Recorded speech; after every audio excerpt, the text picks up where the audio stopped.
all the dishes. You're setting the table. I used to be like that. And one day my husband, I went to a conference like this, and someone said something like this several years ago. I think about 28 years or something ago. So I got back home and I set the table and I was sweating. And my little son came up and said, "Mom, who are we expecting?" I said, "It's your dad." He said, "Dad, is it that important?" So even the children are watching because they are innocent learners. How do you set your husband's table? Do you dish it out? Some of you have beautiful dishes. You stack them up for Jehovah wickedness people. So come and inherit after the rapture. The same plate your husband has been using to eat since Canada was founded. It's still the same plate. It's old, it's rickety, it's still the same plate. Same set of cutlery. Excuse me, go out and change. Go out and change and buy new sets and change regularly. My husband's seat is different. I'm a pastor's wife. My dining set has 14 chairs. We always have a crowd. My husband's seat is different, and you dare not sit on it. He's a king in this kingdom. He faces his pressures and ministry and all that. So when he comes home, I want him to come to his kingdom, his empire, with expectation. His tension is busting. He's happy. He's looking forward. When last did you receive your husband or welcome him with a bouquet in your hand? At the door.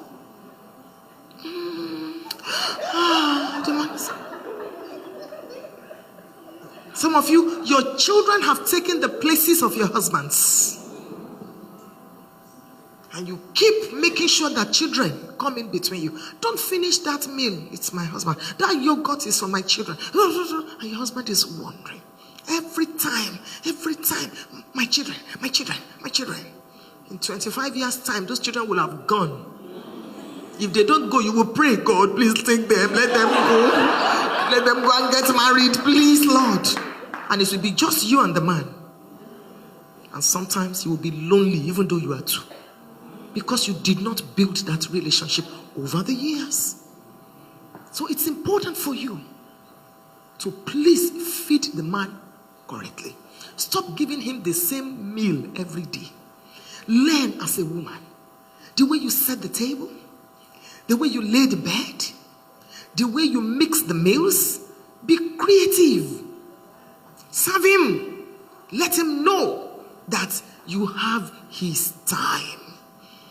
It's important for you to do this. After the man had eaten and drunk, speaking to you married men, stop giving your husband same carbohydrate every minute, every day. Think. Sometimes you need to stop watching some of these channels and go learn some things about how to make, food and all that. Serve him correctly. Let your husband feel special. Make him a king in your home. Even if you're not married, you can start learning and prepare for the future. There's no man you treat like a king that will not treat you like a queen. Do your own part and trust God. The fourth thing, when Boaz had eaten, I'm really rushing because of the time and we have evening service. When Boaz had eaten and drunk and his heart was merry.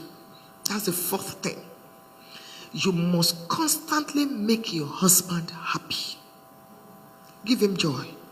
Stop noticing every mistake. Stop nagging. Every time there is a quarrel,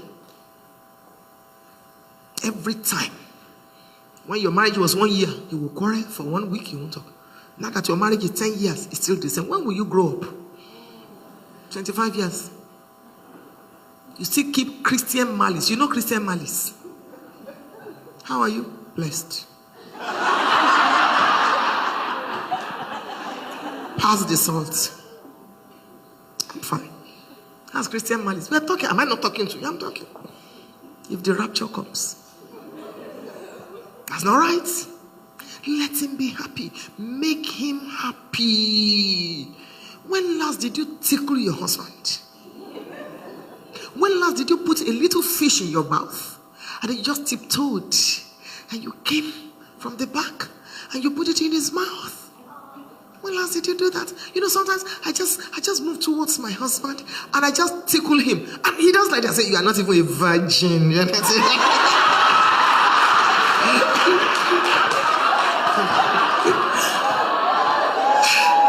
Just to make him laugh.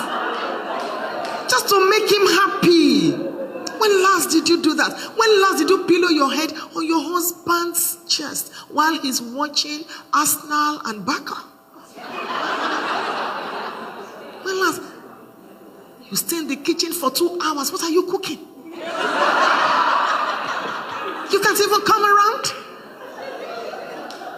That's why as a woman you must improve on yourself. You must know a little about everything. Isn't that your husband and your children are discussing? I see. What did you see? You can't even contribute anything. I see. You don't even know the name of any club. You don't even know. They say, and they say Barcelona. Say, is it the wife of Obama?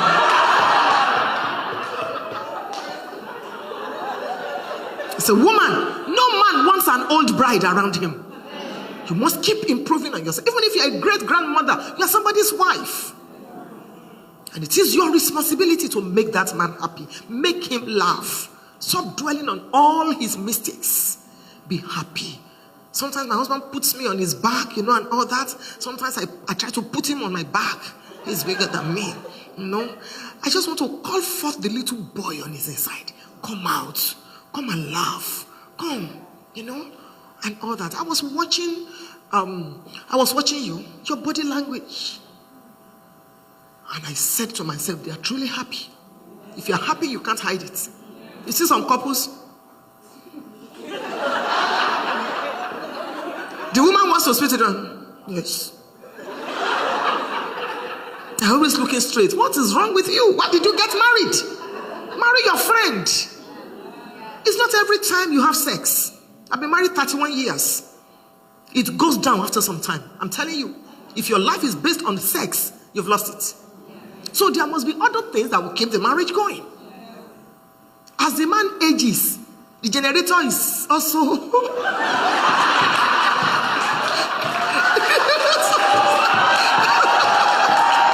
It's true.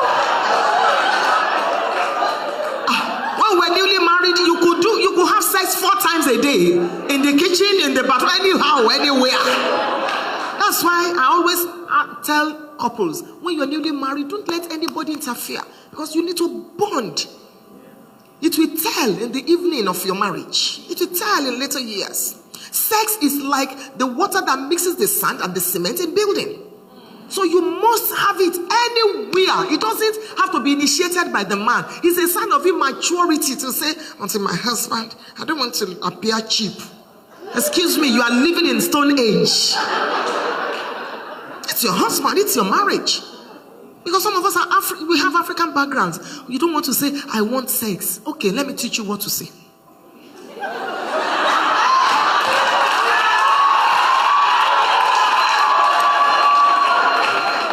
As you are serving, maybe you're serving his food or something, just whisper to him in case the children are there. I want a flight to Jerusalem tonight.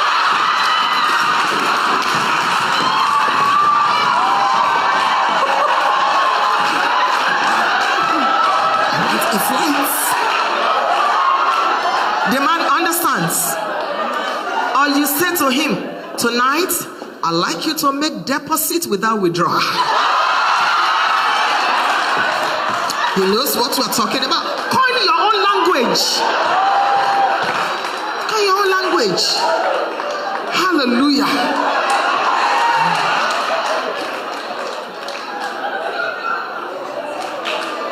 Why are you laughing? Be spiritual now. Be spiritual.